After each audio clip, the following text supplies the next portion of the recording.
Welcome to episode 25 of the Flow University YouTube channel. My name is Stefan D. Boating, and in this week's episode, we'll be talking about business fitness. If you are in the realm where you're attempting to start a business, or if you have any business ideas, this will be a very important episode for you, as some of these keys I will be giving you will help you in aiding you in the development and creation of your business, or if you're attempting to scale your business, or if there is any issues with your business, or if you're having a problem in formulating a grand vision for your business. I hope you all enjoyed this week's episode of the Flow University YouTube channel. Let's get started. It takes 20 years to build a reputation and 5 minutes to ruin it. If you think about that, you'll do things differently. Warren Buffett. As we go into key number 1 of this week's episode of the Flow University YouTube channel, for business fitness, you want to make sure that your business has a high degree of marketability. So when you are beginning to create a business, or if you have the first embers of an idea within your mind about a potential business venture, then what you want to begin to do is you want to figure out from a grand scheme about exactly what do you want your business to target. So when it comes to marketability, a lot of individuals, what they'll do is they'll say, I want to serve pizza.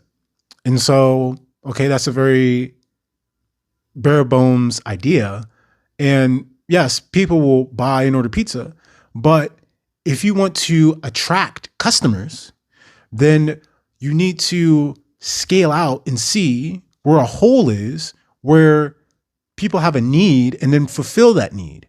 So you're scaling out, seeing the grand scheme of things, and then seeing where there is a hole, a gap, and then you're then seeing that need, and then you're filling the need. And so you're seeing and then filling the need based off the premise that you're trying to help people. And so, yes, you want to start a pizza shop. And why are you starting a pizza shop? Well, people are hungry. So the need is that people are hungry. But now, there's tons of pizza shops and there's tons of hungry people. So there's not really going to attract those people to you because they could just go to another pizza shop. So what is the real hole here? Well, the hole is that, people are hungry and they're hungry now. So people are hungry and they're hungry now. Okay, so your pizza shop, they will serve pizza that quickly. So you'll create a fast food pizza shop. And so we'll do pizza in 15 minutes or less. We'll get pizza to you 15 minutes or less. So when someone's hungry and they order pizza, all they have to do is wait 15 minutes and the pizza's there. Well, then there might be other pizza places that can do that. So now what separates you from even that? Well, we're going to have it be gourmet pizza. So now you're seeing the need for people who like very tasteful pizza with certain ingredients on it. So now you're getting more to people who have a high degree of taste buds, who want a gourmet style pizza in about 15 minutes super quickly because they're hungry. So now you've created a business that is fulfilling the need for people who want gourmet pizza when they're hungry and they don't want to wait a long amount of time. But then there might be other shops that still do this. And so now you sit back and you're like, okay, well, how about this? I will have it be personal pizza, because who wants to order a large pizza or a super big pizza and they're not going to be able to finish it all, so that they don't waste food? So we'll serve personal pan gourmet pizza and get it to people in 15 minutes or less. And we're helping them because they're hungry and they have a certain taste.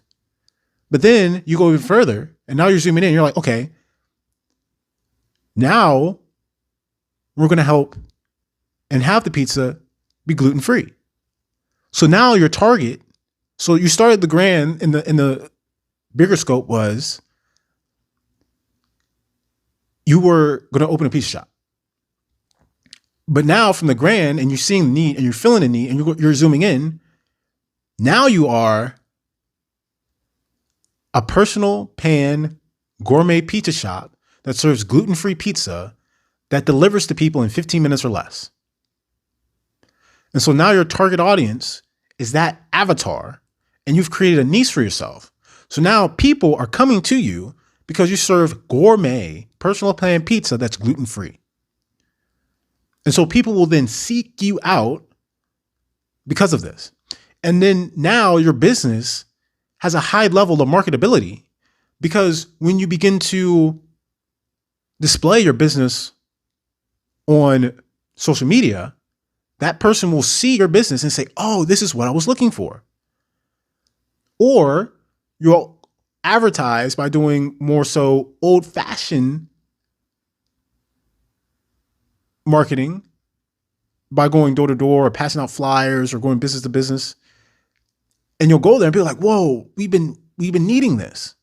This is what we wanted. And so now the people will then come to you. It'll be easier for you to engage with business with them, because not only have you fulfilled a need of theirs, but you have personalized the need for that specific person as much as you can. And so that person will be willing to exchange with you based off of that, because you're giving them a product that they deem as valuable. And so having a high degree of marketability means that whatever you are creating, whether it's a product, a service, or a package or a commodity, it has a high degree of value that another person will trade for you as an equivalent exchange. And that's why they pay you money. And so if you do not have a high degree of marketability, what that usually means is that your unique value proposition is a little too vague. So what it means to have a low degree of a unique value proposition is that it looks something like this. We fix bikes. We're a bike shop that fix bikes. Okay. If you go to any city, any town, any place, there's probably 10 to 15 bike shops that fix bikes. And so you have a low degree of business fitness, because now you're competing with every single bike shop within a 30-mile radius. So now when a person needs their bike fixed and they Google you, they can go anywhere. It's not setting you apart. So even for me, in a YouTube, let's say you want to start a YouTube channel. Well, what are you talking about? Who are you serving? What's your audience? When I first started this, I was talking about fitness. But in what way am I talking about fitness? How am I gearing fitness towards the unique individual to aid them? And so going back to the bike example, a unique value proposition looks something like this. We are an automated electric bike shop that helps senior citizens in repairing their bikes, and we're open 24 hours a day. So now when Bob is going for a late night bike ride around his neighborhood, and he's getting close to the end of his ride, and he decides to turn on the electric portion of the bike to just get him home, and it doesn't work, and he's mad and irritated about it, Bob is going to hop off the bike, Google a bike shop, and even though it's 11 o'clock at night, your shop pops up because you're open 24 hours. That's your unique value proposition. And you fix electric bikes. And so Bob then pulls up to your shop Hey, I'd love to get my bike fixed. You're just what I was looking for. You're fixing a problem that I have right now and you're really helping me. And so your business has a high degree of marketability because now any person that Googles you or even on social media, they know, yo, the bike shop that fixes electric bikes that's open 24 hours, that is the greatest thing in the world. So I've met a lot of business owners, and when you go out and you meet and you go to different businesses, I would begin to put on the lens of what business has a high degree of marketability and what business has a low degree of marketability. So when you begin to switch your mind to that of an entrepreneur, when you're going out, everything, like I said, everything can be about everything, like about fitness. When you master fitness and fitness becomes a tool, then you can begin to add fitness with other things. And so it can help your lens. So how suitable is your business to be in whatever community or an environment that it's in? So for example, let's say you want to open a gym, and let's say you want to open a boutique studio gym, but you don't have a unique value proposition. And in the area that you're trying to open your gym, there's already a lot of gyms around there. So your business is not fit to be within that space. But if you go somewhere else and there's not a lot of gyms, even with your vague value proposition, you're still more fit than if you're in another area. So for example, let's say you're trying to open we'll stick with the gym example. Let's say you're trying to open a gym in downtown Los Angeles. I'm not from Los Angeles. I don't know a lot about the businesses there, but in downtown Los Angeles, you could probably find some form of physical activity establishment there. So if you wanted to open a business there that was predicated off of physical fitness, your unique value proposition would have to be extremely dialed in. And if not, then you wouldn't be fit to be there and you would not have a high degree of marketability. So when you want to increase your marketability, you really need to niche down and you need to truly unveil the value, because when you have a high degree of value that you're offering and it's unique enough, then you're creating an offer that people can't say no to. So why do people go to McDonald's? I know we're talking about fitness, but in terms of this episode, McDonald's is probably the best example I can give in terms of their business. In terms of the food they serve, it's terrible, it's trash. But in terms of the business model, the unique value proposition for McDonald's, the offer that they're giving to you, it can't be said no to. So some McDonald's are open 24 hours a day, and they serve food extremely quickly, and it's extremely affordable. So if you want quick, simple, convenient, fast food that is priced at an affordable price, then you're going to McDonald's. And for the person, let's just say you've been working for 8 hours and just got off shift and you don't have any food in the fridge and you need something to eat. You Google fast food, even though it's 1 a.m. in the morning, what pops up? McDonald's. So, and you'll know as a business if you have a high degree of marketability because you won't have to spend money marketing. So, for example, McDonald's. I don't remember the last time I've seen, whether on TV, my phone, anywhere, where I've seen McDonald's doing any kind of digital marketing or even really like a billboard. I haven't seen any of that. No, nothing in the mail, nothing. Everyone knows what McDonald's is. So as you increase your marketability, it'll get to the point where certain things become synonymous with you. This is what's happened with Nike. This is what's happened with Adidas. Any high-performing brand. Just the wants, needs, and desires of the individual will spark the remembrance of this business within the person's mind. So it's like, this is when you get really good at like sales, right? So for example, water. If you're thirsty, and there's a glass of water. The unique value proposition of the water is that the water is going to appease your thirst. So there's nothing more valuable than the water right there in your face. So you need to, when you're creating a business or you're looking at an idea and you're zooming into industries or you're, sitting around looking to see where the hole is, you need to create something that people cannot say no to. And that will give you exactly what you want. So, for example, when the iPhone was created, the unique value proposition was so high that people had no choice but to use the device.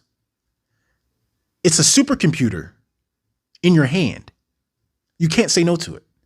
So as you're beginning to look at your business and see what the marketability of it is, how easy is it for someone to say no to you? If someone can say no to you extremely quickly, that means your value proposition isn't that high, or it isn't that valuable, or it isn't that unique. So if you're having issues with generating leads and creating a funnel, I would look at the unique value proposition. Now, obviously, we'll get into some of the other keys, but that's the first one. Going into key number 2, visibility. Not all publicity is good publicity, but to a certain degree, what I just said about the example with Nike and McDonald's, it's visible within your mind. So right now, if I could say an innuendo and you would immediately know what it is. So if I said Golden Arches, the first thing you're thinking about is McDonald's.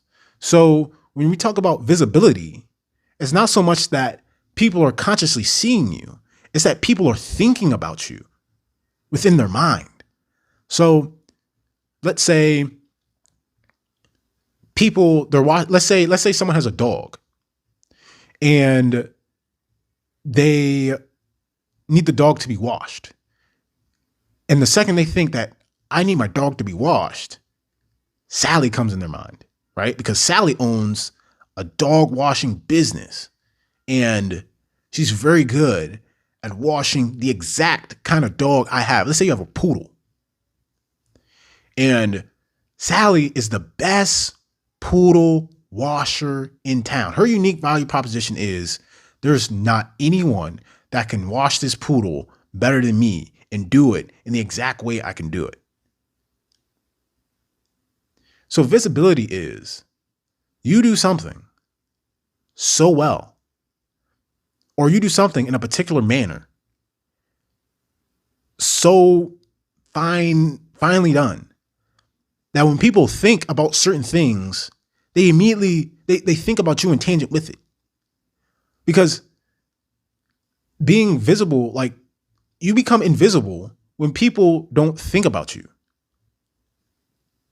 So let's say you wash dogs and someone thinks about getting their dog washed and they don't think about you when they're thinking about dog washing, then you have a low degree of visibility in terms of your business. If you're a personal trainer and people want to increase their physical fitness and they don't think about you, then your business fitness isn't very high. So you need to work on increasing that. Now, there can be a couple ways you can increase this. You can increase skill. You can do more traditional marketing so people can see you. But when I'm talking about visibility, I'm talking about the mind. You want to get into people's mind's eye so that when they can relate to you in certain ways. And obviously, you're still trying to help people, but this is how you get people to come to you. This is why people seek out certain doctors. So like the reason heart surgeons make so much money is because they're specifically focusing on the heart. Their unique value proposition is extremely high. But not only that, There's no one else. How many people do heart surgery? So Dr. Tom is getting sought out by Nikki because Nikki needs to have heart surgery. And so Dr. Tom sits in a position where he can almost offer any price. And it aids his visibility because now he doesn't actually need to be visibly seen, but just the knowledge of what he does gives him that ability. So if you want to become visible, you need to have a high degree of reputation. You need to be in people's minds with a high degree of respect. And people need to know you as the person that does that thing better than anyone else. And if your unique value proposition is extremely high, then people will come to you for that. This is how you streamline it. This is how I started getting clients for personal training. So I was doing powerlifting at the time, and I was posting powerlifting content on social media. And some people reached out to me because they had seen my content. And because of that, I didn't even have to really sell them. They knew what they wanted from me because I was extremely strong and I was good at technical movement. And so they wanted to be super strong and they wanted technical movement, and I was extremely good at programming. So my unique proposition was, I can get you to be extremely strong and very technically efficient at powerlifting by giving you a program that I designed uniquely for you. And they saw that as an equivalent exchange, and therefore my offer was accepted. So begin to use visibility within that manner. Practicality.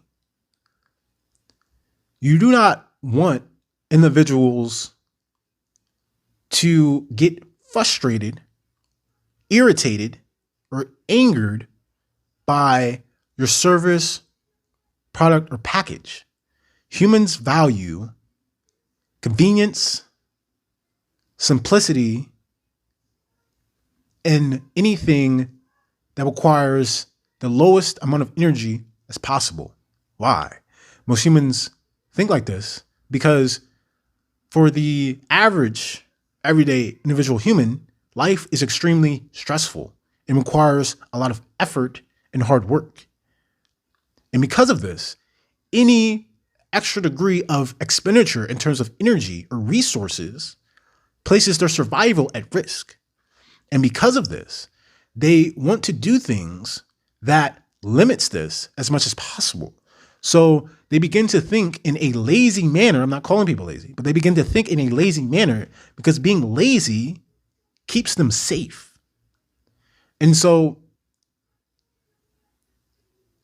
when you create a business and you want people to interact with that business, if it's extremely complex, then no one's going to re-engage with that business. This is why fast food is so successful. This is why social media is so addicting. This is why quick and easy snack food is largely the choice. This is why most people don't work out. This is why many people don't read. This is why many people don't create things, because it's a high degree of complexity. It takes a high degree of mental fortitude, energy, expenditure, and causes a lot of stress, frustration, and irritation. That leads to anger and wrath.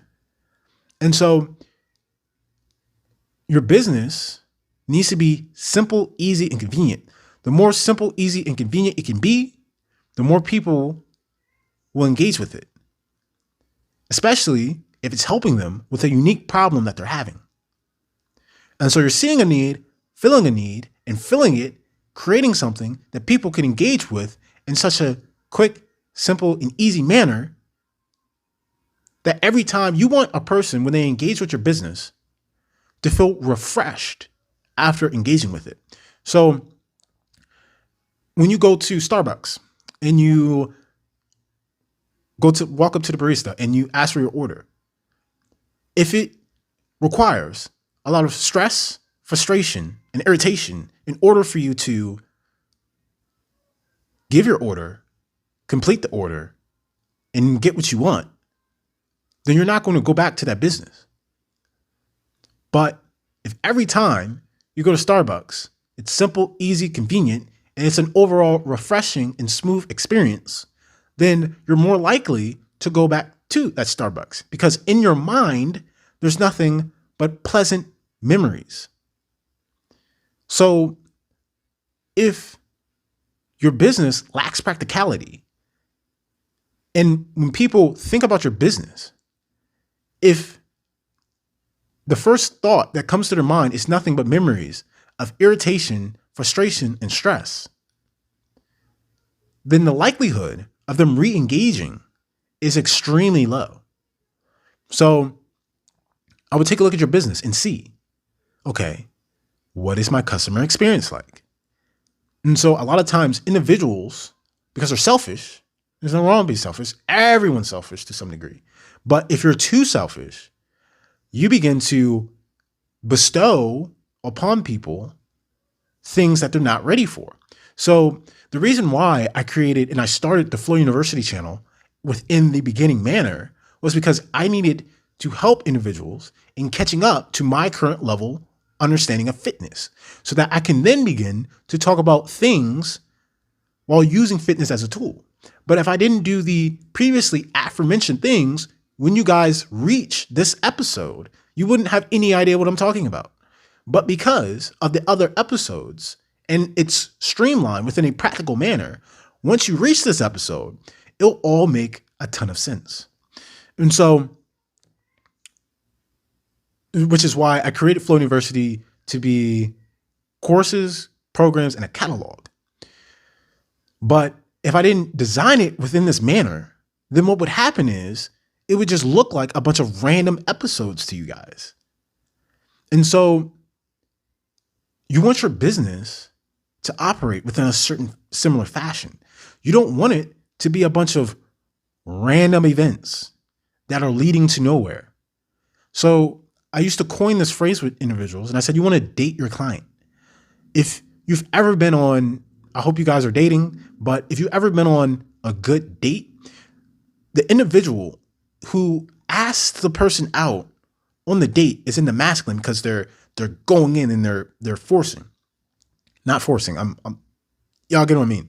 And then they take the individual on a grand experience that is the date, and then leads them back to the start position of where that person was before the date began. So essentially what you're doing is you're taking someone by the hand, you're leading them through this experience of them getting to what they desire, and then you're leaving them at where they started. But they have attained that which they had desired. And so if your business is when you're leading them on the hand, a bad date is when someone's just doing a whole bunch of things, but it's not going anywhere. And so, and then the person leaves the date feeling disgruntled and aforementioned, irritated, frustrated, and stressed. So you want to lead your client. If you truly understand how to streamline a business, you're literally leading someone down a funnel all the way until they reach the end, and then they've attained what they gotten, and they're more willing to come back. Key number 4, innovation.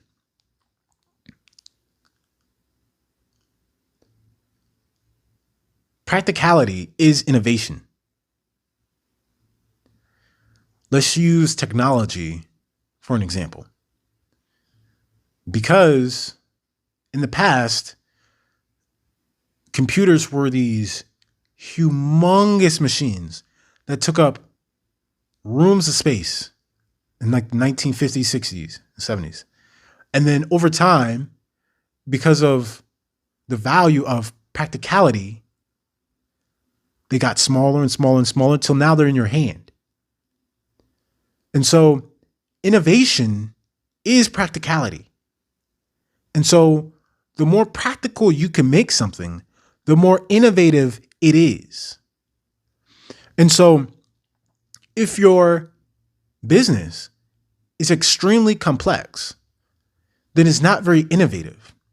I would tell individuals that when you dive into an industry, do not value your intellect too much, because the intellect might be actually just the ego.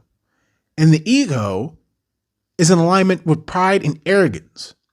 And so sometimes you might be too prideful and too arrogant because you're too caught up in your ego to see that your business is too complex for the average individual to engage with it in a practical manner. And because of this, you have a low degree of business fitness, because your current level of understanding is what I'm doing with Flow University. Like I said before, by me taking you guys and giving you the understanding of fitness at my level, now you can watch episodes like this and you completely understand what's going on. But if I just started talking to you like this and you guys had no other degree of understanding, then it would sound like gibberish to you. So you have to understand it's the ability, true mastery is the ability for an individual to explain something from the enlightened master all the way to the newborn baby. Maybe not as extreme as explaining it to a newborn baby, but y'all get what I mean. You have to be able to rise up levels and then go down levels. If you cannot do this effectively, then you're not a master. But also, if your business isn't structured within a way that a newbie could do it and engage with it at a high level, then you do not have a high degree of business fitness. So you want your business to be, this is why, and you see this in McDonald's now. So I went to a McDonald's. I go to McDonald's sometimes for my cheat days. And so I went to McDonald's and they had these machines where you don't even need a cashier anymore. You just go up and you just press the thing and it's like super simple. And I was like, man, this is super easy. I was like, I just clicked a couple of things. I was like, people at McDonald's, they've studied this and they understand it. So I've never used one of these devices where it's just a touch screen thing, but it was so easy for me to use. I was like, this is the easiest thing in the world. And I clicked the card, ordered my food, they made my food, gave it to me. And I was like, man, that was so easy.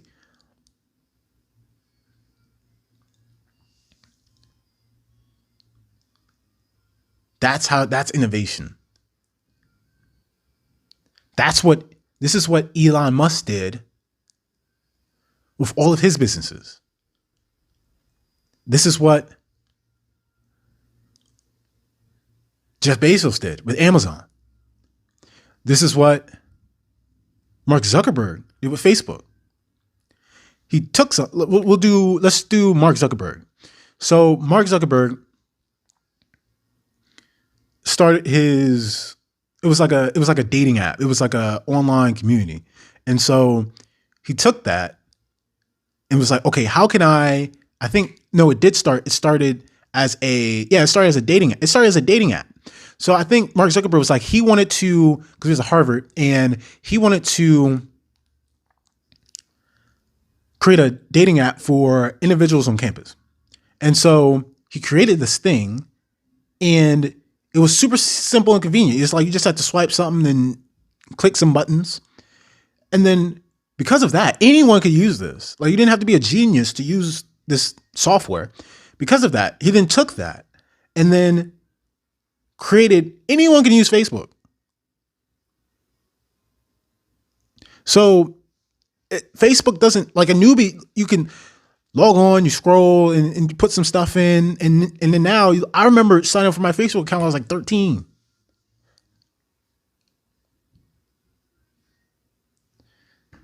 If you need to be a software engineer, to use Facebook, then that means that the business, it's not going to connect with that many people, because the only people that can use your business are software engineers. And how many software engineers are there? So yes, you have the unique value proposition.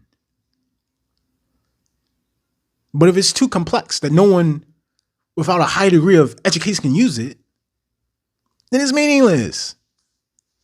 And no one's going to engage with it.